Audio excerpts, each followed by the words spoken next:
What's up, chat? Welcome back to another discussion video. Today, we shall be talking about Dress to Impress, once again, and whether or not the game can redeem itself. I've been watching the community for a while now, and I think I have a definitive answer.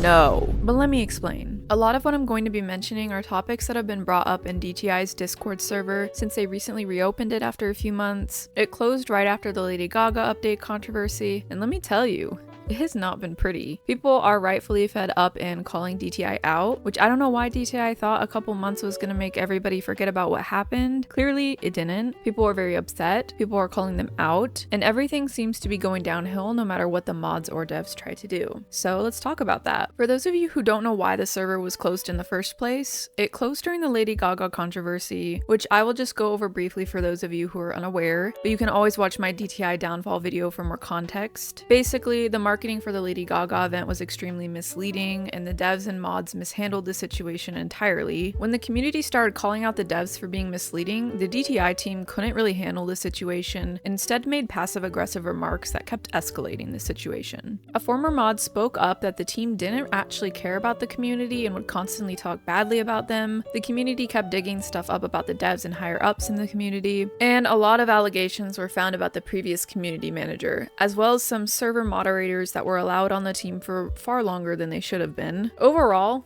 it was a mess that was far too difficult for them to handle, so they closed the Discord server for 3 months. Once again, I'm only going to go over the situation briefly as I have an entire video that goes into further detail if you'd like more information. Around September 15th, we started seeing some mod accounts join the Discord server. All of them were brand new accounts, and a lot of people started putting 2 and 2 together that these might have just been the same mods from the last team. Some people were even able to tie connections between new mods and old mods. DTI did admit that they are the same mods from before, but under new aliases. That's a whole other thing that we're gonna get into shortly. Right now, I'm just trying to build a timeline. On November 18th, we got an announcement that there was a new community manager, Thuyen. I don't know if I'm pronouncing her name right, so I'm sorry if it's not. She said that the server would be reopening in a couple of days, and this was exciting, but also concerning news for a multitude of reasons. Yes, we are finally going to be able to talk, but also, we were finally going to be able to talk, and talk we did. As soon as the chats got opened, people were immediately criticizing the devs, the new mods, and pretty much anything that they weren't able to for the last 3 months while the server was dark. There was no way for anybody to talk to each other or to give feedback directly to the devs and actually have that feedback received. There was a lot of silence from the devs on controversies during this 3-month period. Now, people finally had the opportunity to speak on these issues and hope for a response. So I'm going to go over all of these controversies from the last few months that people were finally able to bring up. I got quite a few statements from people who are in my Discord server, which you guys should consider joining if you want to join the discussion about stuff like this or to suggest anything. I'm always open to suggestions, and we're always open to discuss any type of controversies within the community. Only a few topics are off limits for our server. I also grabbed a few grievances from the DTI Discord server as well. Most of the statements I'm taking are things I have personally stated myself and agree with, but I'll make sure to add if it was something brought up by another person so that no one feels like I'm taking credit for something they said. I'm gonna keep it anonymous because some people don't want to be included in a video, but I also don't want to take credit and make it seem like I'm the only person who said these things or came to these conclusions. I hope you guys can understand why I'm keeping it anonymous. Sometimes it can get you in trouble. So,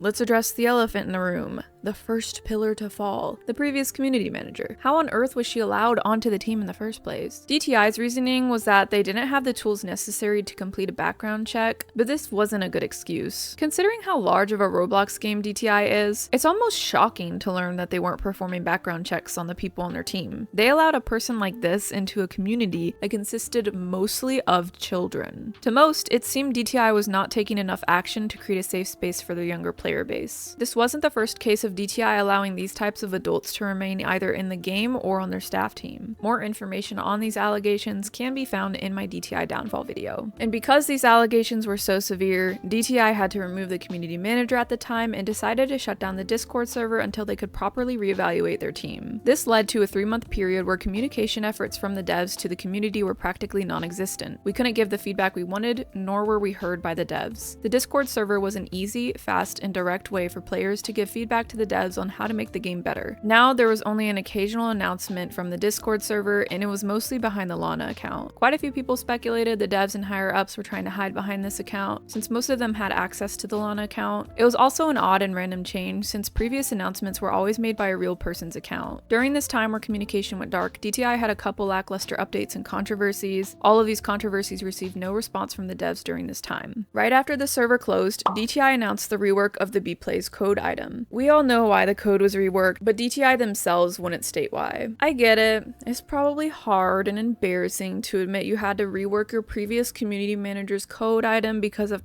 allegations, but this lack of transparency is one of DTI's biggest issues. Some people who weren't in the Discord or don't pay attention to the drama in the community were probably confused by this random rework that was met with zero explanation in game. DTI also decided to not finish their summer quest. Once again, there was no transparency on why this decision was made. It was instead replaced with a treasure hunt and free play. The treasure hunt wasn't a terrible idea, but once again, there was no explanation as to why they decided to discontinue the summer quest. Then there was the Runway Chaos update, which probably goes down as one of the worst updates in DTI history. But seeing how DTI moves, they can easily top that. On top of all of the bugs, it was an overall controversial update. So first let's talk about the Meze pose pack, which certainly lives up to its name. In this pose pack, DTI added the Apple Store girl dance. The girl in this video had some serious allegations of neglecting and abusing her children, so DTI had to rework the dance after facing some backlash over that. But this wasn't the only pose that had to be reworked because of controversy. The Serve It pose was also reworked due to its provocative nature alongside the name. Like, come on, lock in DTI, it's a kid's game. A lot of people felt like the 6-7 poses showed the direction DTI was going and that it was becoming a brain rot game. Me personally, I didn't really care because I have brain rot, but I will say that this wasn't the worst brain rot to come out of this update. There was a whole other feature added to the game: runway effects. The runway effects weren't the worst idea in the world, but what is a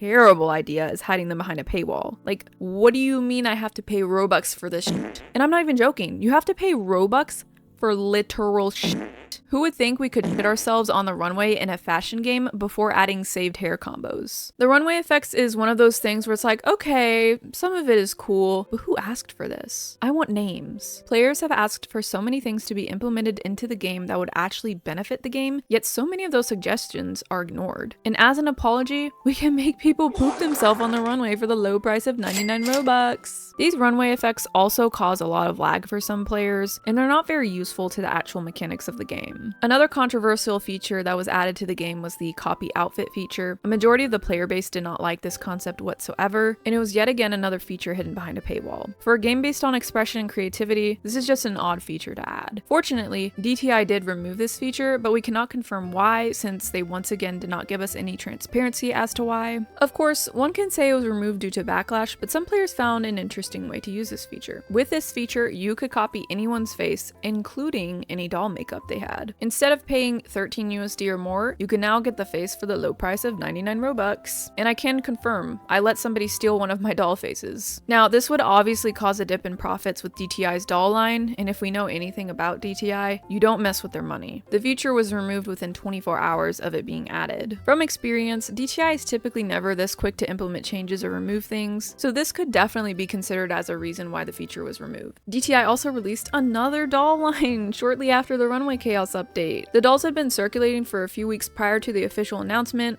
but this was once again met by controversy. People already didn't like these dolls. Now, barely a half year later, they are already releasing another line of these mystery gambling dolls. If you want more information regarding the controversy surrounding these dolls, you can check out my DTI doll video. Shortly after the doll announcement, DTI's huge Halloween update dropped. Minus the Diamond Pass, my first impressions of the update were quite positive. Then, they slowly became negative when more things came to light. First of all, there was a ton of backlash regarding the Baddie Pass. People already didn't like the first summer Baddie Pass, so the devs decided it would be a good idea to add another Baddie Pass, and this time, hide half of the items behind a paywall, the Diamond Pass. Many players thought it should have been included with VIP or that it shouldn't have existed altogether. Instead of addressing the community properly on the issue, DTI said nothing, but they did repost a couple bootlickers videos calling the community ungrateful, so there's that. And I'm not gonna lie, since I didn't make an entire video about the Baddie Pass, I'm gonna talk more in depth about it, and I find a lot of the arguments made in favor of the Diamond Pass to be plain stupid. Some people were comparing it to Fortnite, which is is such an odd comparison since these two games are completely different, and Fortnite's Battle Pass doesn't affect your ability to play the game. Any cosmetic you can buy on Fortnite doesn't affect gameplay at all, or its effect is so minimal that it doesn't matter. Like, ooh wow, this skin doesn't have to render as much, so it makes me 0.00001% less laggy. Like, come on people, put on your thinking caps. The items in the Diamond Pass do affect the gameplay, so the comparison is nonsensical. The second argument made in favor of the devs was that they deserve to be paid for their work. Yes, I agree with this.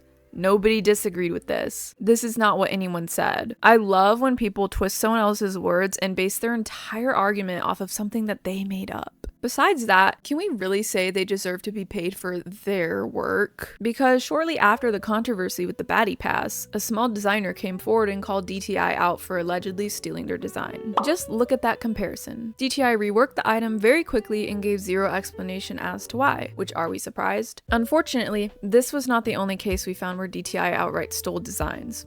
Allegedly. You can watch my video about this subject if you want more examples, but pretty much every item from this update had a real-life item that looked identical to it. Once again, we were met with no explanation as to why some of these items were being reworked. Other than that, there were issues. Now, before someone cries in my comments about how all fashion games take inspo, multiple of these small designers have come forward and been upset about this situation. If you can't put yourselves in their shoes and choose to brush off their feelings, then you lack a moral compass and you're a DTI bootlicker. But you know what? Whatever. The devs deserve to be paid for their work, right? Another complaint players had was regarding how difficult it was to obtain candy. The devs did nothing to fix this issue. All they added for the final weekend of the Halloween update was a timer at Lana's Nails that would give you 15 candy after 30 minutes. This was met with a lot of criticism considering how during the summer update they allowed players so many more chances to get shells in much easier ways. It is quite annoying to have to log into a game every 5 or 15 or 30 minutes for something. I did see today that they announced that they're going to be extending it, but it's still these same methods to have to get candy, which are just annoying. People already don't like the seasonal currencies as it makes Pink Cash basically useless since they haven't been adding anything that you can buy with Pink Cash. The most recent addition is the apple bobbing tickets, but that's the only thing we have. It's even worse when you think that DTI has a game pass for double cash that is pretty much useless now because of how heavily they rely on seasonal currencies. Just take a look at how much cash I have. Instead of addressing all of this controversy from their Halloween update, DTI announced that its next collab would be with Wicked. This was the day after the update, so a lot of people felt like DTI was trying to brush off all of the backlash by announcing something exciting, such as this big collab. Considering how their last collab with a big brand went, I was low-key concerned about this one. But actually, the collab didn't go so bad, and it was received mostly positively throughout the community. People didn't really like the special round since they just wanted to play the game without some weird challenges, and people also pointed out how the items from this update lacked versatility and would likely not be used very often. But that's the only issue people had with this update. It's definitely not the worst thing that could happen from an update. The next mini controversy had to do with the 2 years together code items. This one just baffles me, which is why I feel the need to include it. See this doll? You might say, that's kind of a low quality doll, but what's the—